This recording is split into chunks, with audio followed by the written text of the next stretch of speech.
कुछ गड़बड़ जरूर है। मिसेज वर्मा कई दिनों से ध्यान दे रही थी। नौकरी करते समय तो ये कभी भी 7 बजे से पहले बिस्तर से नहीं उठे। अब रिटायरमेंट के अगले दिन से ही ये हाल है कि सुबह 4 बजे उठ ही जाते हैं। शौच आदि से निपट कर ठीक 5 बजे घर से निकल जाते हैं। मॉर्निंग वॉक तो जैसे इनके कुंडली में ही नहीं लिखा था, लेकिन अब देखो ये पार्क भी जाने लगे हैं। पिछले ही हफ्ते एक जोड़ी कैफरीज और एक जोड़ी स्पोर्ट शू ले आए खरीद कर। बोलते हैं इसमें कंफर्टेबल रहता है। घर के दरवाजे से निकलते ही जॉगिंग शुरू कर देते हैं और गजब की बात तो यह है कि लौटकर आते हैं 9 बजे के करीब। समझ में नहीं आता कि वर्मा जी पार्क में करने क्या जाते हैं, घूमने जाते हैं या बस। याद के बाद वाला विचार बेहद ही पीड़ा देने वाला था। वह विचार मन में आते ही मिसेज वर्मा सिर से पांव तक जैसे हिल सी गईं। कहीं उस कबूतरी की वजह से तो नहीं ले बैठे वॉलंटरी रिटायरमेंट। मिसेज वर्मा मन ही मन सोचने लगी, हे भगवान, बुढ़ापे में जग हंसाई ना करा बैठे ये वर्मा जी। देखना पड़ेगा। अगली ही सुबह अलार्म बंद करने के बाद बिस्तर से उठकर जैसे ही वर्मा जी फ्रेश होने के लिए टॉयलेट में घुसे, मिसेज वर्मा ने भी बिस्तर छोड़ दिया। वो सड़क से दूसरे टॉयलेट में घुस गईं। फिर जैसे जैसे वर्मा जी तैयार हुए वैसे वैसे वह भी तैयार होती गई, लेकिन बचते बचाते कुछ इस तरह कि वर्मा जी को कुछ भी पता न चले। घर से वर्मा जी के निकलने के 2-3 मिनट बाद ही वह भी निकल गई। हालांकि पूरी तरह पीछा नहीं कर सकी वर्मा जी का, क्योंकि वर्मा जी ने तो रोजाना की तरह दरवाजे से निकलते ही जॉगिंग शुरू कर दी थी। फिर भी उन पर नज़र रखने, जितनी दूरी बनाए रखने में वह कामयाब रही। वर्मा जी पार्क में घुसे। उनके पीछे पीछे कुछ मिनट बाद ही वह भी घुसी। वर्मा जी जॉगिंग करते हुए आगे बढ़ गए। पेड़ों के पीछे अपने आप को छिपाती वह भी आगे बढ़ती रही, कुछ इस तरह कि पति पर नज़र भी रख सकें और किसी को शक भी ना हो। पार्क में घूमने वाले लोगों की संख्या बहुत ज़्यादा न सही, कुछ कम भी नहीं थी। उन्हीं के बीच रास्ता बनाते वर्मा जी जॉगिंग करते और जान पहचान के लोगों से हाय हेलो करते पार्क के एक हिस्से में बने फुटपाथ पर दौड़ते रहे। मिसेज वर्मा पेड़ों की ओट में आसान करती हुई एक जगह पर टिक गईं और नज़र जमाए उन्हें देखती रहीं। फुटपाथ पर जॉगिंग के बाद वे पार्क के दूसरे सिरे पर मखमली लॉन को घेरती फूलों की क्यारियों के निकट जा बैठे। वहां तक नज़र को दौड़ाए रखने में मिसेज वर्मा को असुविधा सी होने लगी। पहले वाली जगह से उठकर वह कुछ और आगे वाले पेड़ के पीछे आ गई। आसनों का अभ्यास करने के बाद मिस्टर वर्मा प्राणायाम करने लगे हैं। दूर बैठी वो मन ही मन सोचती रहीं, उसके आने तक तो ये सब नाटक आप करोगे ही। देर से आती होगी वो कबूतरी। आने दो, आज ही पत्ता साफ न कर दिया उसका तो मेरा नाम भी पूनम वर्मा नहीं। ये सोचते हुए वो कुछ अटकी। फिर उन्होंने मन ही मन तय किया कि मिस्टर वर्मा ने अगर रत्ती भर भी उसका पक्ष लिया तो आज से वो सिर्फ पूनम ही रह जाएंगी।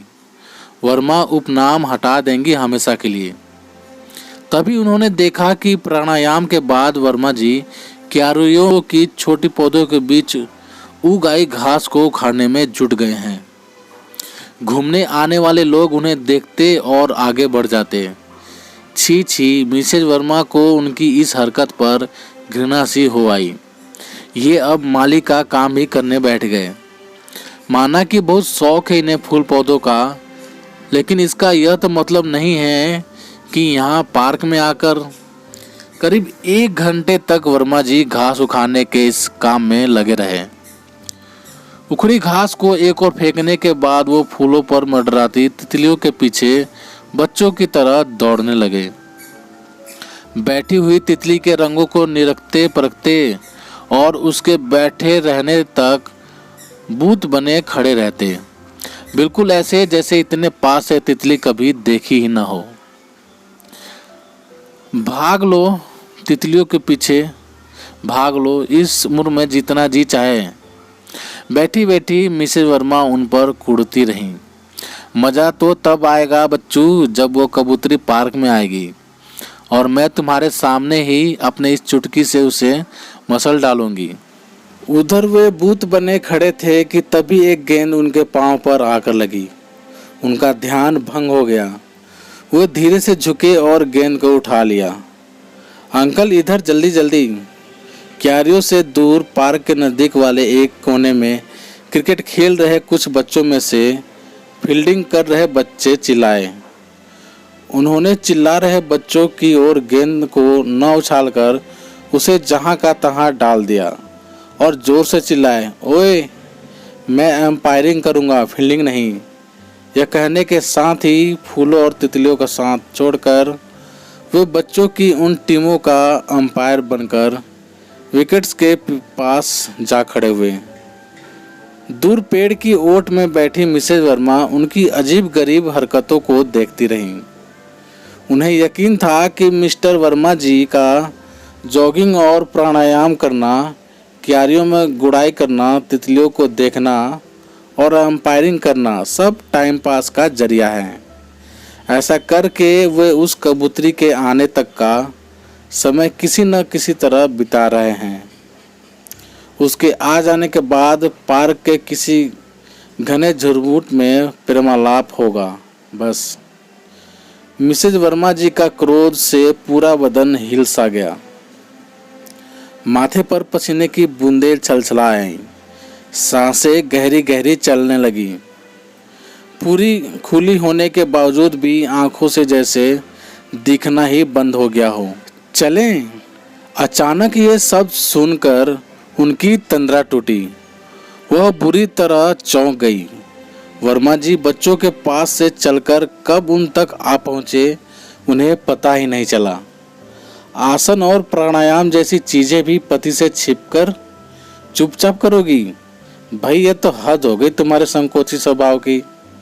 सुबह को मेरे सोए रहने तक ही ये सब चुपचाप निपटाती रही हो, यह तो मुझे मालूम था, लेकिन यहाँ पार्क में आकर करने की भी ललक जाग उठेगी ये मैं नहीं सोच पाया था। वहाँ बच्चों के साथ खेलते खेलते वो तो अचानक ही मेरी निगाह तुम पर आ पड़ी। चलो अच्छा रहा, कल से हम दोनों साथ ही निकल आया करेंगे। नहीं नहीं, पति की यह बात सुनते ही अपनी जगह से उठती हुई वह तिल मिलाते हुए बोली। उन्हें दरअसल पहले ही दिन अपने देख लिए जाने पर अफसोस हो रहा था। जैसी आपकी मर्जी। वर्मा जी बोले, भाई अपना तो एक ही वसूल है, जिसमें सब राजी उसमें रब राजी। पर इतना मैं ज़रूर कहूँगा कि अच्छे कामों को करने में आदमी को संकोच नहीं करना चाहिए। कल से, फिर कल से चोरी करते पकड़े गए सफ़ेद पोश की तरह मिसेज वर्मा धीमे लेकिन तीखे स्वर में पति पर गुर्राई। घर का कामकाज भी देखना है ना। कुदान मारने को रोज रोज यहाँ चले आना मेरे लिए मुमकिन नहीं। मिसेज वर्मा को अपने इस घटिया सोच पर बहुत अफसोस हुआ। वो मन ही मन सोच रही थी कि उन्होंने ऐसे आदमी पर शक किया जो औरतों की तरफ कभी जल्दी देखता तक नहीं। पता नहीं मैं भी क्या क्या सोचने लगती हूँ। तो प्यारे दोस्तों, आप सभी को ये कहानी कैसी लगी प्लीज़ कमेंट करके हमें ज़रूर बताना।